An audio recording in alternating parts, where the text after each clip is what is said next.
Here we are. It's your friend Chris James, back again to share some food for thought. How's your heart today? Doing all right? I hope so. Hope your mind is filled with lovely thoughts and you're feeling peaceful. Me? I'm feeling pretty good today. Looking forward to getting back to our discussion. So last time, we were talking about the power of thought and looking at the relationship between the habit of thinking loving thoughts and having a happy, successful, peaceful life. We also touched on this idea that through our free will, we have a choice as to how we think. And, it's not always easy, but the option's there. We can decide to look at things in a different way. We don't have to give in to our initial reactions. On my journey, I've had to work on this one a lot. I remember this one time I got a text message from my boss.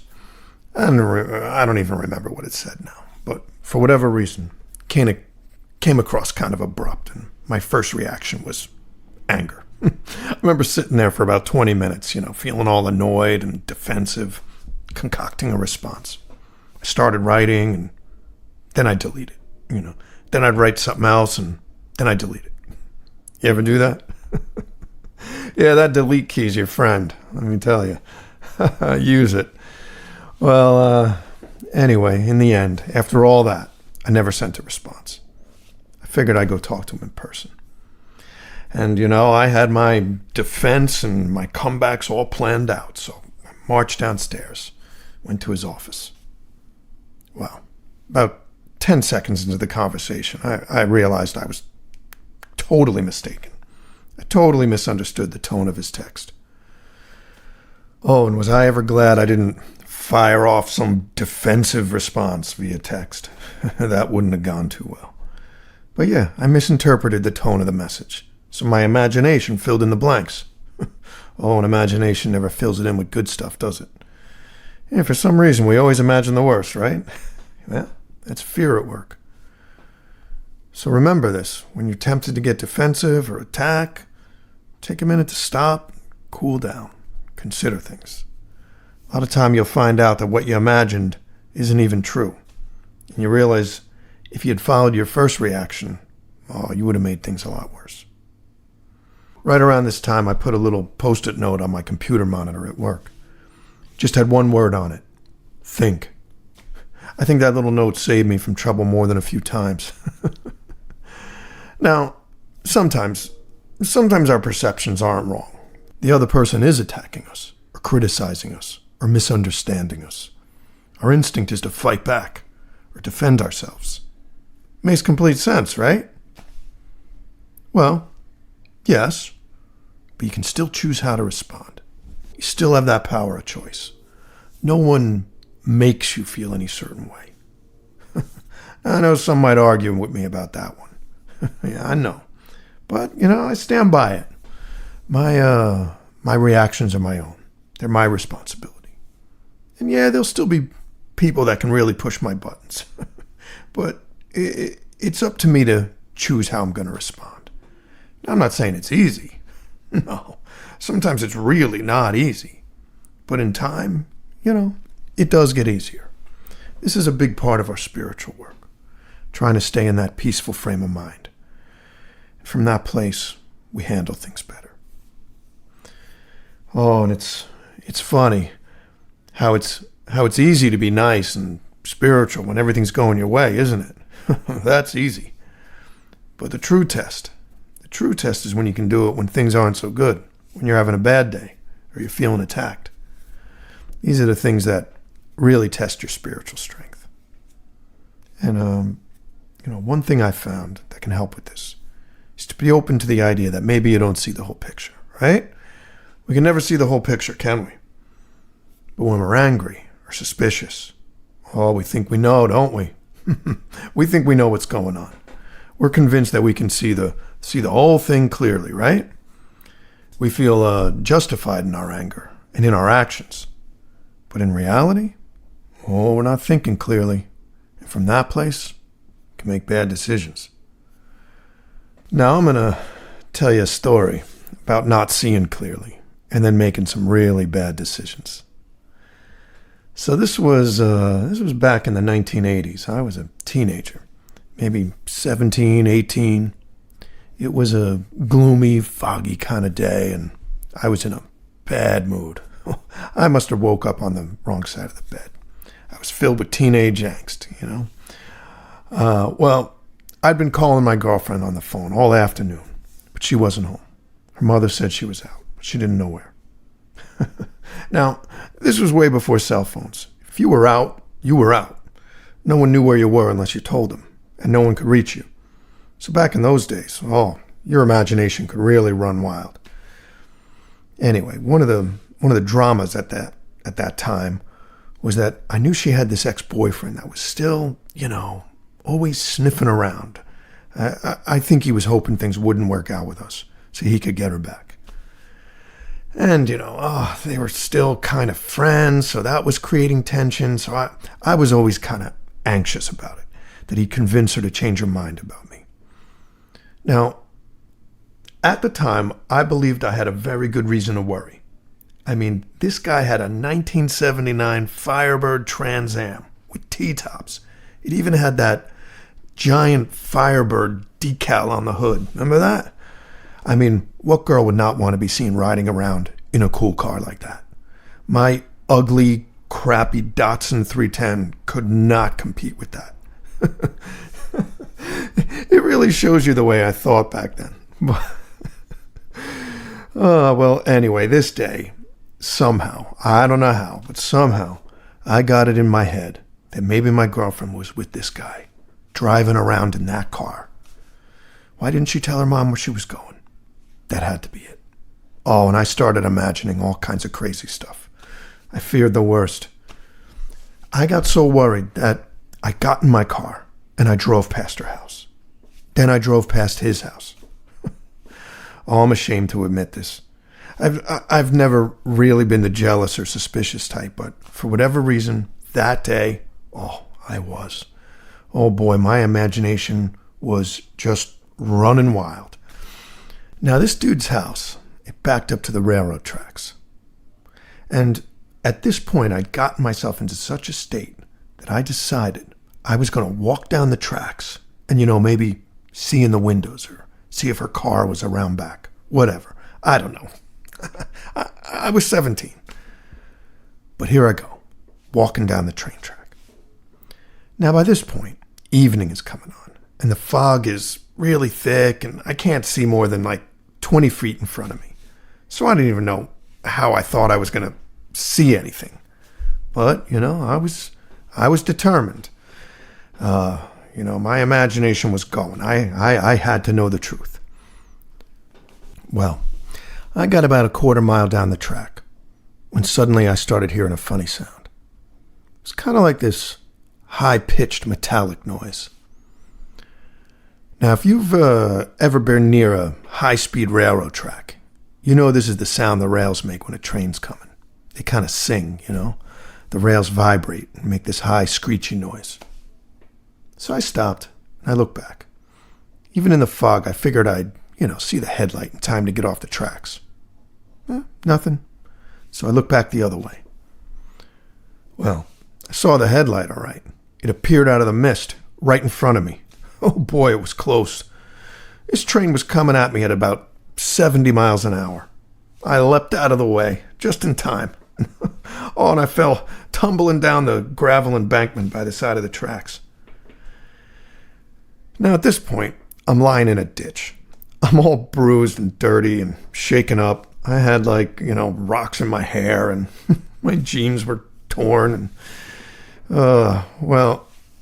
I think almost getting myself killed maybe shocked me into coming to my senses, a little at least. And I said to myself, wait a second, what in the world am I doing? I've lost my mind. So I brushed off the dirt, walked back to my car, drove over to my girlfriend's house. Of course, she was home by now, and as it turned out, she'd just been down at the record store with one of her girlfriends from school. She hadn't been over at this ex-boyfriend's house. She hadn't been seduced by the car. It all seemed kind of ridiculous now. The stories I'd been writing in my mind, the fact that I'd gotten all suspicious for no reason. Well, this happens. For whatever reason, fear gets control of our imagination. We start writing fiction, and then it snowballs. I think it was that car. I was envious of that car. I'll tell you, at the time, I believed that no girl could possibly resist a guy in a 1979 Trans Am. I wanted one. Well, I never told her what I did. But I learned a valuable lesson. I learned how perceptions get clouded by fear and how it can lead to really, really bad decisions. It's a good metaphor, actually. When I was in that fearful, suspicious mindset, I was surrounded by fog, couldn't see clearly. I made foolish decisions, put myself in danger for no reason at all. Fear had gotten the best of me. It overruled my trust and common sense, so my vision was clouded. My inner world was full of turmoil. And this is important to think about.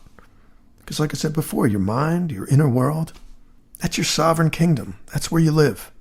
And only you can choose what kind of kingdom it is. If you dwell on bad, fearful stuff and spend your life suspicious and thinking the worst, you're going to start making choices based on those wrong thoughts, And then, just like I did, you're going to get yourself in trouble. Now, this concept, this idea, it also goes for dwelling on stuff from the past, interpreting what we see in the present based on things we experienced in the past. Now, this is a natural thing to do, but it can lead to trouble as well. These things cloud our vision too. We all have things in our past that still bother us, things that color the way we view the world. Well, we all do. But, we have to take an honest look at these things. We have to be aware of them. Because if you continue to dwell on stuff from the past, well, it's not going to stay in the past, is it? No, you're going to be keeping it alive in the present. And it'll have an effect on your present. This is no good. I once knew this guy, old friend of mine. He got laid off from his job this one time when we were in our 20s. And now, who knows why or what the story really was. I don't remember. But let me tell you, he could not let go of it. Talked about it all the time. Still talks about it. Kind of colored the way he looked at the world. He couldn't leave it in the past. So from that time on, he always saw the boss, the management, no matter who it was at his job, as the enemy. And that's how he continued to approach his job, Every day, he saw it as a battle between himself and the bosses, a war with management. So how do you think that went? How do you think his career went? Not too good. He was passed over for promotions. He was usually only given the minimum annual increase. He got laid off a couple more times throughout the years. And I'll say this, he was a capable guy, good at his job, but his outlook, it didn't help him. Now, I'm not saying he didn't have a right and a reason to feel this way. Of course he did. But the fact remains, if you let anger, suspicion, mistrust, if you let that stuff into your mind, let it fester, it's going to consume you. And yeah, your kingdom's going to be a dark and depressing place. And guess what? Your life is going to follow suit. It's like a metaphysical certainty. And again, it doesn't matter if your grudges and resentments are justified or not. A lot of times they are. But if you hold on to that stuff from yesterday and allow it to ruin your day today by keeping it alive in your mind, it's almost like being attacked all over again. Then your judgment is going to become clouded all over again too. But now you're doing it to yourself. Don't do that. Today doesn't have to be ruined by stuff that happened yesterday. Today can be a perfectly good day. All right? And yes, I know, it doesn't resolve it. It doesn't undo the wrongs of the past. We've got every right to be upset when we've been attacked. I'm not denying that. But at the same time, being upset all the time is no way to live. Now, come on. I want better things for you. Remember, we're talking about your inner world, your home, your kingdom. Would you rather be right or self-righteous? Or would you rather be happy and at peace? I mean, if you want to look at it this way, that's how you ultimately win these battles. This is how you reclaim your kingdom. You let go. You banish those negative thoughts. You know how they say, what you resist persists? Well, this is the same idea. When you hold on to negative stuff, you're keeping it alive, giving it strength, giving it a place to live in your mind. And I know it doesn't seem like it, but this is a choice. If you give things your focus and your time and your thought, well, you're inviting it to come live in your world. Don't do that. That's no good. Your mind is your dominion. Today's a new day. Make it a beautiful, peaceful place. You can. And it doesn't happen overnight, but little by little, explore your inner world. Find those places that need a little spring cleaning. Clean out the cobwebs. Go up into the attic and gather the junk you've been holding on to all these years. Throw that stuff out. And take a good honest look at what you find and ask yourself, is this thing serving me? Is this thought, memory, belief bringing me peace? Is it bringing me happiness? It's like when I thought my girlfriend was going to leave me for a guy who had a cooler car. I needed to reevaluate that thought. It wasn't doing me any good. It led me to dumb decisions. And I know it's not easy. I know. But we're going forward here. So let the light in. Let love shine into those dark corners. And when you make that choice, you're not making it alone. You've got the power of spirit on your side. Oh, and that's some mighty powerful stuff. You'll start to see the world with clarity. You'll begin to see an amazing transformation. Oh, and I promise you, the world will look different. And guess what? When you're at peace on the inside, before long, you're going to start to see the outside change. You'll start to see little miracles. I can testify to this.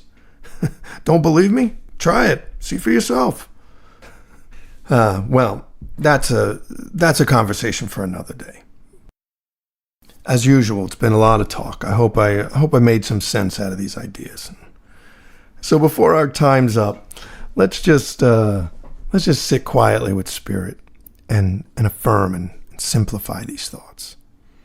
Let's take a breath and relax. When I'm at peace, I'll see things with clarity. My mind is my kingdom. I'm free to fill it with beautiful thoughts and let go of thoughts that don't serve me. All right. Well, there you go. There's some things to meditate on. Hope you have a great day and you can find some time to cook up some good thoughts and beautiful dreams. It's good for you. Trust me, it is. It'll do you good. As always, I'm grateful for the time we get to spend together. I'm already looking forward to next time. So until then, may Spirit inspire and protect you, and may you have abiding peace and joy till we meet again. Take care of yourself, my friend. I'll be back soon. You've been listening to Comfort Food for Thought with Chris James. For more information and links to our social media, please visit us at our website, www.comfortfoodforthought.com. Thanks for listening.